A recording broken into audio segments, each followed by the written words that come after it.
The Majority Leader. I ask unanimous consent that quorum call be dispensed with. Without objection. Mr. President, I now ask unanimous consent that 11 a.m. Thursday, March 15th, the Senate proceed to consideration of calendar number 334 H.R. 3606, the IPO bill. Is there objection?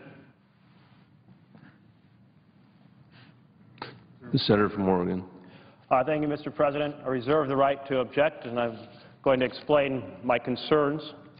And let me start by quoting George W. Bush. George W. Bush said, "Free markets are not a jungle in which only the unscrupulous survive, or a financial free-for-all guided only by greed." Then he continued, "Tricking an investor into taking a risk is theft by another name." What we're in the process of considering is taking a House bill related to the production of capital for small and emerging businesses and considering it on the floor of this Senate without due process by the Senate Banking Committee. Now, we need that process because the House bill is full of problems for investors that will create a marketplace where investors can be deeply damaged.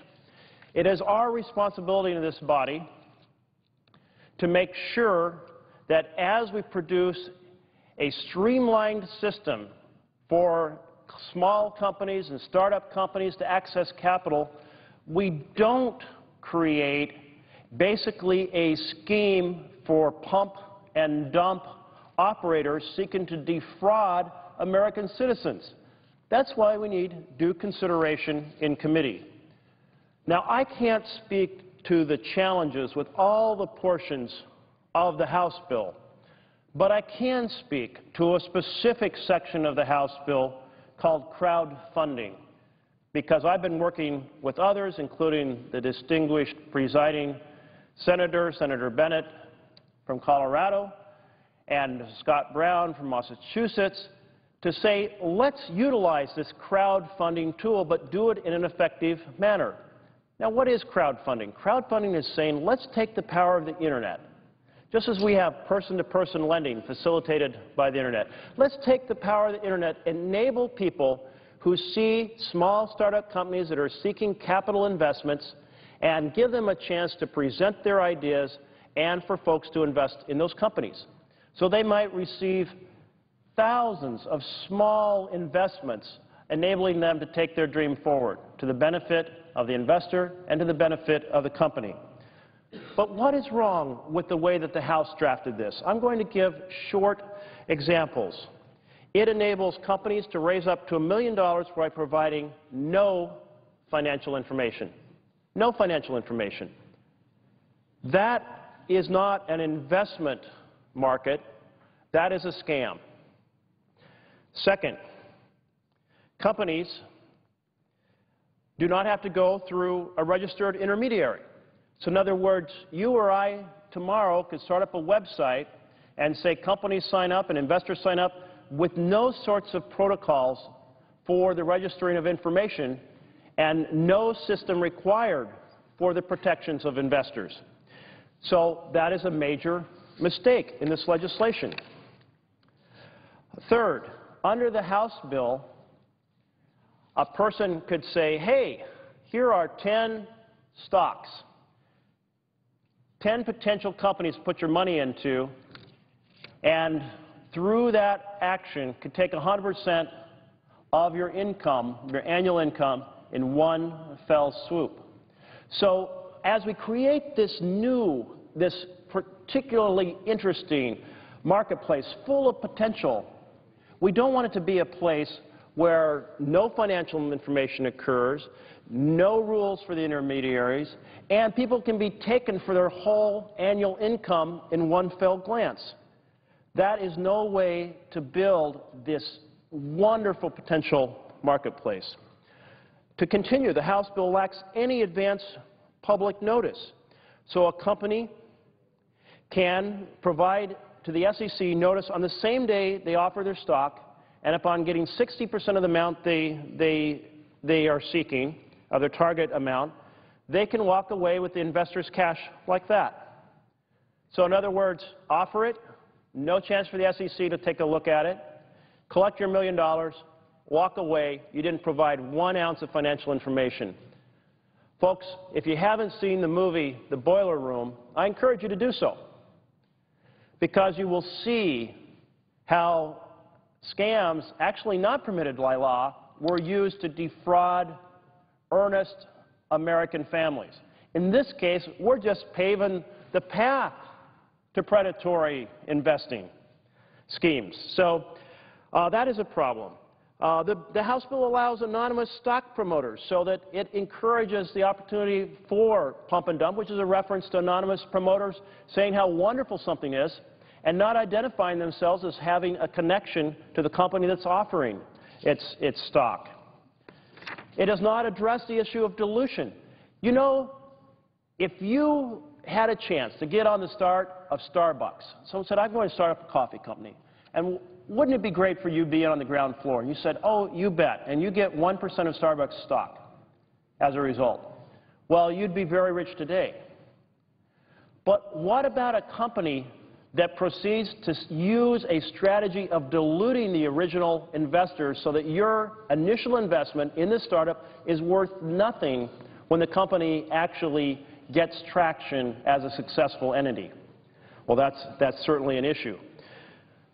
These issues have all been wrestled with and addressed by the bill that Senator Bennett, Senator Brown, and myself have put together.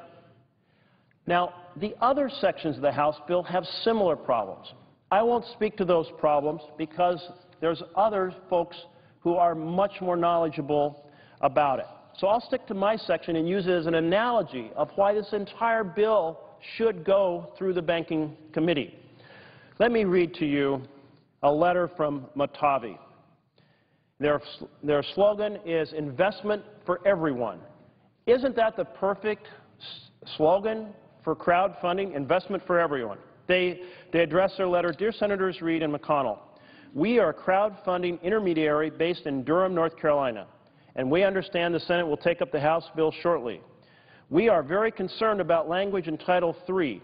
While we appreciate the broad exemption written by the House, the language does not protect investors and puts the crowdfunding industry at risk of significant fraud.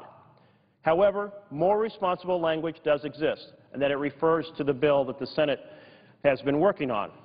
And then they proceed to list many of the flaws that I just listed. So here are folks out in the private sector who want to see a very successful process. They want to be an intermediary. They don't want to see this potential industry brought to a halt with a terrible reputation because it becomes a predatory industry. I have another letter here from Launched, and that's launch with a T on the end.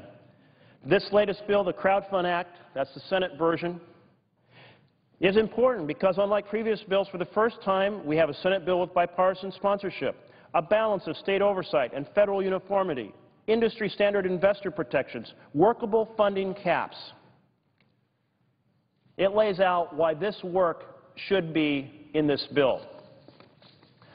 And finally, I want to note the perspective in the New York Times editorial. It's titled, They Have Very Short Memories. And it's scathing in its critique of the process we're engaged in. House Republicans, Senate Democrats, and President Obama have found something they support, a terrible package of bills that would undo essential investor protections, reduce market transparency, and distort the efficient allocation of capital. They go on, of course, the supporters don't describe it that way. They say the Jobs Act, which is the name of the House capital formation bill, would remove burdensome regulations that they claim have made it too difficult for companies to raise money from investors. Never mind that reams of congressional testimony, market analysis, and academic research have shown that regulation has not been an impediment for raising capital. In fact, it's too little regulation that has been the root of all recent bubbles and bursts. The dot-com crash, Enron, the mortgage meltdown, those free-for-alls created jobs and then imploded, causing mass joblessness. Wouldn't it have been great if when those deregulatory efforts that didn't deregulate in a positive way, cutting out unnecessary red tape, but in negative ways, which created a Wild West marketplace with all kinds of predatory practices. Wouldn't it be nice if the Senate has stood in at that moment and said, we are the cooling saucer? I've heard that term ever since I came to the Senate. We're the cooling saucer. Well, we cooled our heels for 3 weeks without the transportation bill on this floor, and we weren't able to consider one single transportation amendment during that 3-week period. That wasn't cooling saucer, that was deep freeze.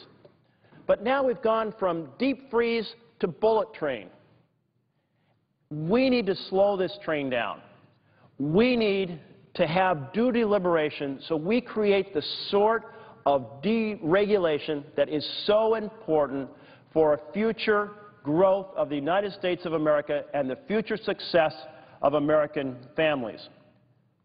I'm going to withdraw my objection, Mr. President, because I wanted to make a point now that hopefully will help guide our deliberations over the next couple of days. It's not that we shouldn't be getting to this topic. We certainly should.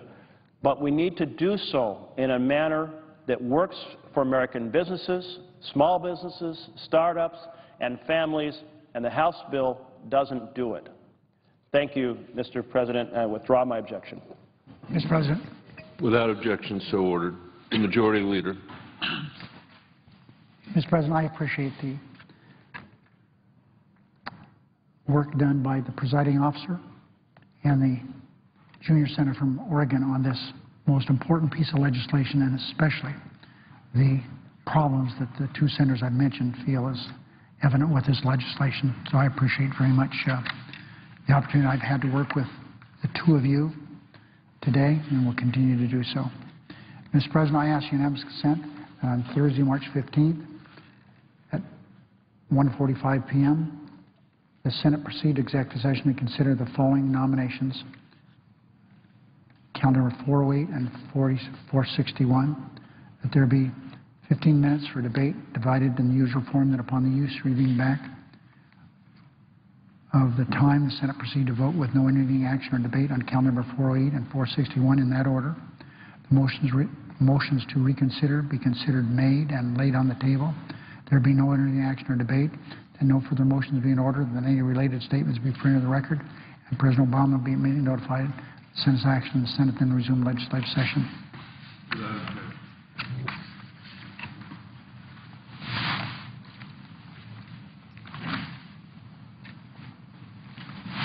I ask unanimous consent the Senate now move to S-Res 396. The clerk will report. S-Res 396, supporting the goals and ideals of Multiple Sclerosis Awareness Week. Is there objection to proceeding to the measure? Without objection. Mr. President, I ask that Senator Ayotte be added as a co-sponsor of this legislation. Without objection. I ask unanimous consent the resolution be agreed to, the preamble be agreed to, the motion reconsider be laid on the table, there be no intervening action or debate, and that any statements in this matter be placed in the record as if given. Without objection. I'm told there's a bill at the desk due for its first reading. The clerk will read the title of the bill for the first time. It's 2191, a bill to amend the Americans with Disabilities Act of 1990 and so forth. Mr. President, I now ask for a second reading, and that's for purpose of placing the bill on the calendar, but I object under the provisions of Rule 14 to my own request. Objection is heard. The bill will be read for a second time on the next legislative day. I ask unanimous consent that when the Senate completes business tonight, the Senate adjourn until Thursday, March 15th at 9:30 a.m. Following the prayer and the pledge, adjourned proceedings be approved to date. The morning hour be deemed expired, and the time for the two leaders be reserved for use later in the day. Following any leader remarks, the Senate proceed to approve morning business until 11 a.m. The Senators allowed to speak for up to 10 minutes each, with the time equally divided and controlled between the two leaders or the designees, with the majority controlling the first half and the Republicans controlling the second half. Following that morning business, the Senate will proceed to consideration of H.R. 3606, the IPO bill that we've spoken of previously, and as indicated under the previous order. Without objection. So, Mr. President, about 2 p.m. tomorrow, there will be 2 votes on confirmation of Groh and Fitzgerald to be trial judges in our federal judiciary. Additional votes are possible. If no further business to come before the Senate, I ask to adjourn under the previous order. The Senate stands adjourned until Thursday, March 15th at 9:30. So that wraps up our coverage of today's Senate session.